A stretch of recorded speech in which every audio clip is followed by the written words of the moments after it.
this week's edition of CSTV News. My name is Cade Myers. And I'm Sydney Dreyer. It's been a busy week here at Cedar Springs High School. From homecoming to winning a conference championship, the Hawks have had some fun.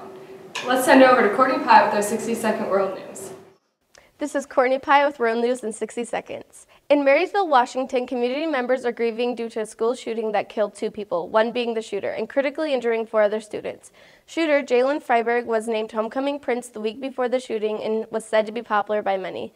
Freiberg's social media accounts give investigators reasons to believe that the shooting was linked to a recent relationship issue between 2 of the victims, one being his cousin. Freiberg committed an assumed suicide after firing the shots at his friends.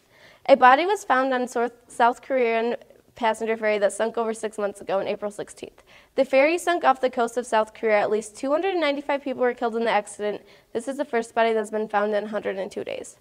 South African soccer captain Senzo Mayo is shot dead after a burglar broke into his girlfriend's apartment Sunday evening. The soccer player was a goalkeeper for the Orlando Pirates. His team played on Saturday when they advanced to the semifinals in South African League Cup. He was announced dead on the arrival at the hospital.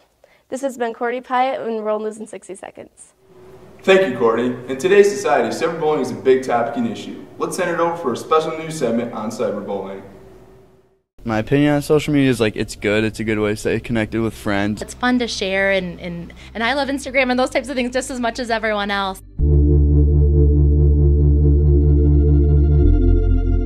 Fighting on social media is the best thing since sliced bread. Honestly, when people get on Twitter fights, people say stuff on social media that they wouldn't say to somebody's face, so they know once they see that person, no confrontation's gonna happen at all. They're just doing it to get attention. You know, in high school, now that everything's so public, what everyone's doing, that a lot of times people's feelings get really hurt. 43% of high schoolers have been bullied online. 1 out of 4 high school students have had it done multiple times. This has been on my mind a lot lately, and just thinking about your generation of kids as opposed to even, 5-6 years ago. It just made me really mad that somebody would do that over social media or texting, and then I'd get affected by that and I'd get angry, and I can't really do anything about it. I have had a handful of students come with cyberbullying issues. Not many, to be honest, but it has had devastating effects on some of our students when they've had these issues, whether it be on Instagram or Twitter or whatever it might be that's out there. Really sucks. A lot of times people just put things out there that are just mean and unkind, and what I've noticed happen with a lot of students is they'll put it out there, but it's the second they realize that they've done it, many times they even take it back or they'll delete it right away. But at that point, honestly, the damage is done. Yeah, I was cyberbullied this year once, and I just really don't like cyberbullying at all. If you don't like what someone is saying about you or in general, just unfollow the person or delete your account. It's literally not that hard. I either just try to ignore it, but when that doesn't work, I don't get on social media for a couple days and try to let it just blow over and not pay attention to it or what anybody else says. We do have students on occasion that have had things said about them or, kind of portrayed out there that, obviously they don't want to come to school. They don't want to be a part of school culture when those types of things happen. No, I don't believe that people that talk over social media will be able to confront somebody in person and say the same thing, because they usually hide behind a keyboard and just can't say it in person. I worry, quite frankly, about the pressures that it puts on people.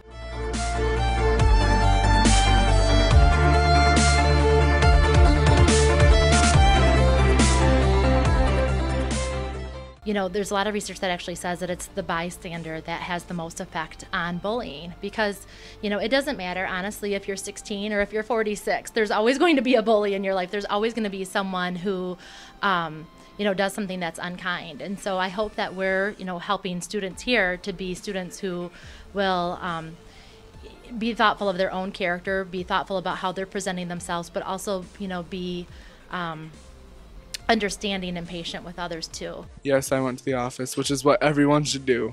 Sometimes a student won't stand up for themselves, but if they have a good friend network or someone out there who can let us know, that's really important. But I do call down the student and then just ask, what kind of help would you appreciate?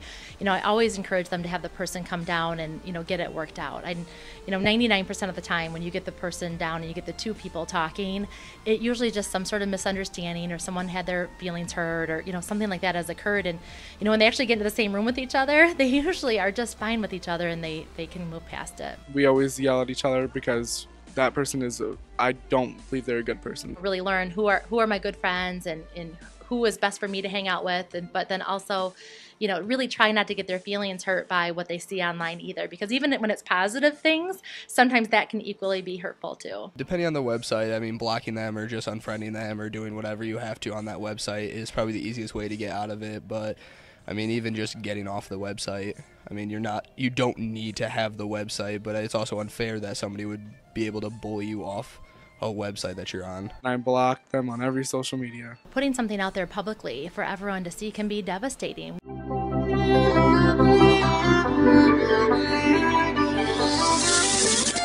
I saw a quote once and it said something along the lines of, each of us carry a burden that someone can't see. And that's really so true. I feel like everyone here, it doesn't matter if they're a kid or adult, everyone kind of has their own baggage, and people just need to really be kind to each other and be respectful. I hope we all learned some valuable lessons about cyberbullying. If you see it happening, please stop it. Up next, we're going to send it over to Sam Owens with a behind-the-scenes look at what really happens in our CSTV Pro class. Hi, I'm Sam Owens from CSTV News. Besides the news that we put out, do you guys really know what we do here? This class is a lot of hard work and a lot of long hours, but it's also a lot of fun too. So today we're going to take you on a behind-the-scenes look of what it's really like to be here at CSTV News. I think CSTV makes the school announcements. They, I don't know, they make the school announcements. I don't even know what CSTV is. I think that they walk around with cameras and tape things, interview people for the news, and then I think they do it a couple hours a day. We produce a school newscast and we film all the sporting events for our school. Last year we did the school lip dub. This year we did the Cedar Springs lip dub. Last year we went to MSHAA football state finals at Ford Field so we could film and do some broadcasting there. And then this year we went to Lansing for MIPA, and we got to learn a lot of cool things about filming, and we had a great time there. As a producer, I'm in charge of the groups for CSTV, and I make sure that everything's in order, so when our news gets sent out, everything's perfect. First thing we have to do is we have to plan out everything. When we get a new subject, we have to plan it. We have to plan the shot. We have to plan how the shot's going to be set up, where the camera's going to be placed, how many cameras, how many shots, who to interview, things like that. Other than filming the news, we also film various sports events here at Cedar Springs High School, which is definitely a lot different than conducting an interview. Oh, it's intense because you can't screw up, because it's a live event and it's getting streamed live, so you have to have the ability to be able to focus. A lot more action shots. You have to be a little more precise because you only get the one try. During the week, I think I spend about 7 hours producing stuff for CSTV. I'll stay after schools a couple days a week to finish some editing. Then, of course, we have sports like football, soccer that I'll occasionally film. So I guess every week I put about 10 hours into this class. I know kids that just get into the TV and say it's actually a lot more work than I thought it would be. Yeah, just wait till you move up to CSTV. This class is different than beginning TV Pro because we have more freedom and more ability to further our education in the TV production.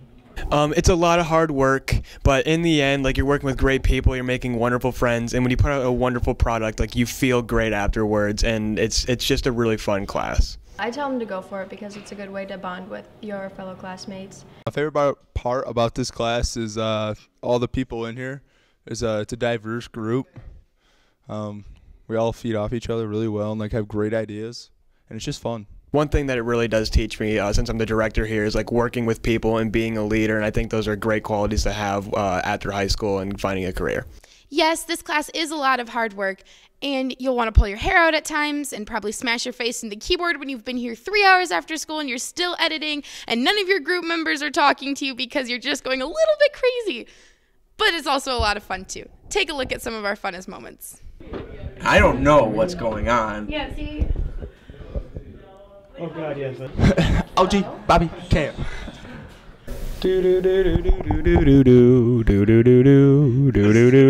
Extreme cotton mouth right now.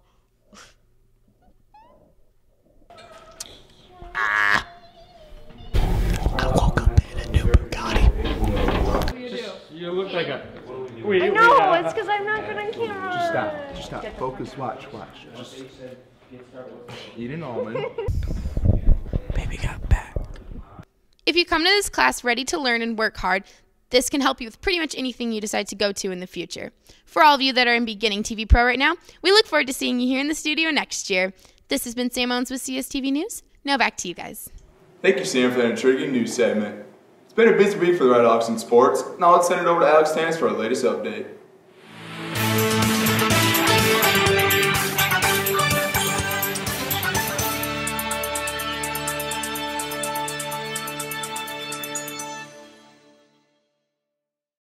Hello sports fans, I'm Alex Tannis with CSTV Sports. With fall sports ending, we look back at the 2014 seasons. In girls golf, Brianna White placed 8th in individuals in Division III and 68 out of 90 overall. Great job, Brianna. Next in volleyball, the girls have been working very hard. Keep up the good work. And in football news, the team is 8-1 entering the playoffs. They opened the postseason in Division III District 2, which includes the Red Hawks, the Forest Hills Northern Huskies, and the Wildcats of Grand Rapids Northview, along with the Big Reds of Muskegon. The Red Hawks were matched with a very familiar face in the OK Bronze Conference. Let's take a look back to Week 7 where the Red Hawks edged the Huskies 14-8. Stand up here and I could pound on my chest and bang my head on the board and spit fire and bleed from my eyes. And I'll tell you what right now, it doesn't match the intensity in your hearts. And I can see it, and I've seen it all week and I've seen it all year. This is the reason why you live. This is the reason why you run. This is the reason why you go play through pain, you play through injuries, and you go through all the BS that you go through to get an opportunity to go out on that field tonight. So there's not a whole lot I'm going to say now is going to fire you up to play any better, play any harder, play any faster, because that's all done. The only thing left to do tonight is to go out and play 48 minutes of Red Hawk football. Let's go, baby, all night long. Let's go. This Friday night at 7 p.m. at Red Hawk Stadium, those same Red Hawks will take on those same Huskies. I'm Alex Tannis with CSTV Sports. Now back to you.